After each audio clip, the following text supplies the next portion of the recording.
Hello friends, how are you. So friends, आज मैं लेकर आया हूँ अनदर एडमिशन रिलेटेड अपडेट। और इस अपडेट में डिस्कस करने वाला हूँ for the conduct of the mop up round physical counselling for the B pharmacy course 2023 in various government private colleges institutions of UT of J and K. यहाँ पर जो मापअप राउंड है या फिजिकल राउंड ऑफ काउंसलिंग आप बोल सकते हो, बी फार्मेसी कोर्स का वो कंडक्ट हो रहा है बाय द जेके बोपी, वो कंडक्ट करेगा। ठीक है। और private colleges institutions of UT of जे&के। ठीक है। अब इसमें यहाँ पर ये बता रहे हैं कि जो भी अभी तक काउंसलिंग कंडक्ट हुई थी, उसके बाद कुछ आई थिंक जो शॉर्टफॉल जो कलेक्ट किया by the JK Bobby from all the colleges, उसमें अभी भी कुछ सीट्स वेकेंट रह चुकी होंगी, जिसकी वजह से बोपी अब डिसाइड कर रहा है नेक्स्ट राउंड कंडक्ट करने के लिए। जो बोपी ऑफिस है वो नेक्स्ट राउंड तब कंडक्ट करता है जब उसके पास सीट्स की अवेलेबिलिटी होती है। अगर सीट्स नहीं होंगी तो नेक्स्ट राउंड कंडक्ट नहीं होगा। बहुत सारे मुझे कई सारे क्वेश्चंस आते हैं कि सर जैसे FM PHW या जैसे GNM का नेक्स्ट राउंड कंडक्ट होगा कि नहीं होगा, तो ये टोटली डिपेंड करता है नंबर ऑफ़ सीट्स के ऊपर। अगर आपकी नंबर ऑफ़ सीट्स वेकेंट हैं, then they are going to conduct the next round. ठीक है। मापअप राउंड आप उसको बोल सकते हो। B pharmacy course 2023 in way अब इन्होंने डिसाइड किया कि ये मापअप राउंड कंडक्ट करेंगे बी फार्मेसी कोर्स का in various government and private colleges का। ऑन एक ही दिन रहेगा, that is on 27th of December simultaneously at BOPI office Srinagar and Jammu. It is also notified that the board has decided to reduce the benchmark from 0 to 10 to 0। मतलब उन्होंने अब जो B pharmacy course का जो benchmark है, जिन्होंने entrance दिया था उनको भी उसने आई थिंक लोअर किया फ्रॉम, जिनके मार्क्स 0 से 10 के बीच में भी हैं तो वो भी एलिजिबल हो जाएंगे यहाँ पे काउंसलिंग के लिए। For the upgradation allotment round of the counselling there for all the eligible candidates who have appeared in the common entrance test for the application admission to B pharmacy course conducted by the board on 23rd of the I think July, July, and have scored 0 marks are advised to attend the counselling at the BOPI office Jammu Srinagar as per the following schedule। मुझे एक चीज़ ये चीज़ समझ में नहीं आई कि अगर आपके 0 marks आ रहे हैं और आप तब भी उनको एलिजिबल कर रहे हो, तो इसका मतलब जिसने एंट्रेंस टेस्ट दिया डैट इज़, मतलब बस खाली शीट देकर भी आया तब भी वो एलिजिबल हो गया। तो फिर आप मतलब फिर एंट्रेंस टेस्ट का बेनिफिट ही क्या हुआ? मुझे इसका ये समझ में नहीं है कि खाली आपको एंट्रेंस टेस्ट के यू हैव टू बस एक दिखाने के लिए, तो फिर इसका कोई सेंस बनती नहीं है। अगर आप 0 मार्क्स तक जा रहे हैं तो फिर आप एंट्रेंस टेस्ट मत लीजिए। आप जितने भी फॉर्म फिलअप हो रहे हैं उनको डायरेक्टली आप कॉल कर लीजिए फॉर द काउंसलिंग। चलिए, अब ये तो बोपी ही डिसाइड करेगा, लेकिन स्टिल अब इन्होंने जो कॉल किया है वो किया है इन्होंने फर्स्ट रैंक से 891 रैंक तक के कैंडिडेट जितने भी, उनको बोला गया कि आप काउंसलिंग में आइए। और डे ऑफ काउंसलिंग जो रहेगा that is on 27th December। All the eligible candidates including reserve category candidates, वो सारे इनको एक ही दिन बुला रहे हैं, डैट इज़ वेडनेसडे। और साथ में इन्होंने भी लिखा candidates who have marks in minus और नॉट एलिजिबल। ये इन्होंने हाईलाइटेड करके यहाँ पर मेंशन कर दिया है कि जिनके नेगेटिव मार्क्स हैं they are not eligible. It is further notified for the information for the concerned candidates that the upgradation allotment of the seats during the mop-up round shall be strictly on the basis of merit cum preferences filled by the candidates on the day of the counseling in their counseling forms। ठीक है।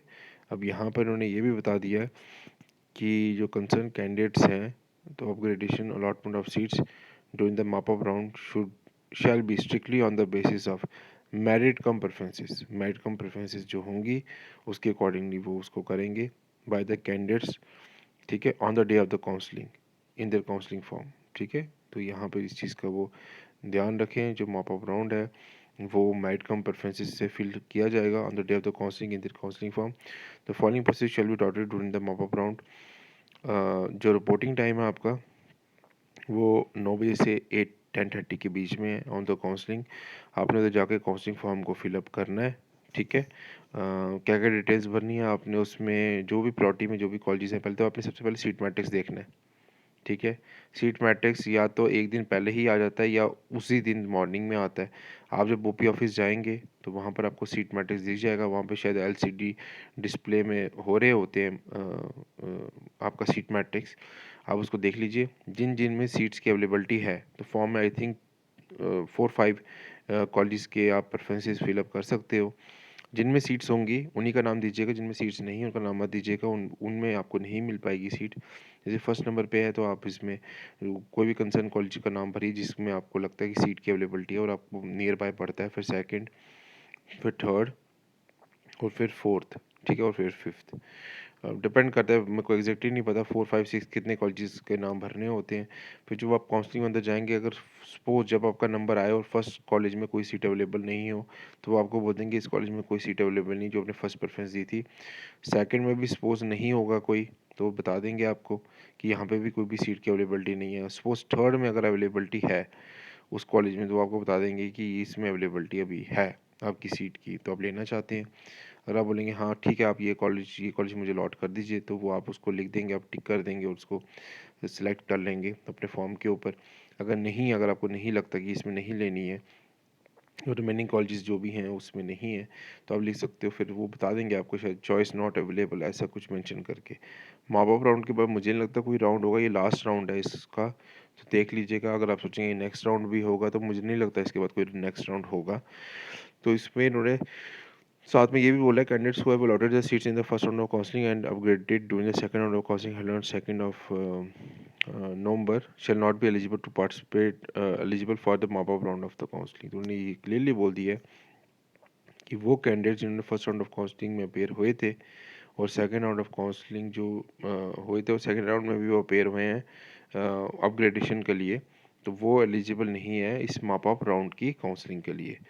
All the participating candidates are advised to bring along the following documents in original for check and verification at the time of counseling। तो उन्होंने बोला कि आपको अपने सारे original document साथ लेके आने हैं at the time of counselling verification. कौन कौन से डॉक्यूमेंट्स आपने साथ लेकर आने हैं, that is domicile certificate, tenth twelfth class marks card, date of birth certificate, category certificate और D pharmacy certificate you have to carry along with you, in which D pharmacy certificate for the later entry candidates only। तो D pharmacy जो है वो खाली later entry के लिए है। Those candidates who have remained absent or got CNA or SNA during the first and the second round of counseling shall be eligible to participate in the mop-up round of the counseling। ठीक है, जो absent थे तो दोनों rounds में वो eligible हैं इसमें। ठीक है, और काउंसलिंग चार्जेस भी इन्होंने मेंशन किए हुए हैं कि the candidates participating in the first time in the counselling are advise to deposit the amount of 1000 as a counselling fees on the day of the counselling through POS machine. Counselling fees ये अलग से आपको 10,000 rupees आपको ये charge कर रहे हैं जो फर्स्ट टाइम आ रहे हैं काउंसलिंग के लिए बोपी ऑफिस में। ठीक है, सिने के थ्रू डेबिट कार्ड या क्रेडिट कार्ड उधर ही आप PSO मशीन से वो पेमेंट कर सकते हैं। ठीक है, eligible candidate shell visit the attend the counselling only after the checking the seat matrix. Seat matrix देख के जाइएगा, क्योंकि अगर आप जो कॉलेज सोच के चल रहे हैं अगर उसमें सीट नहीं हुई तो आपका जाने का तो कोई फ़ायदा नहीं होगा। अगर आपको लगेगा नहीं मेरे को वही कॉलेज चाहिए था तो फिर आप सीट मैट्रिक्स ज़रूर देख लीजिएगा जाने से पहले।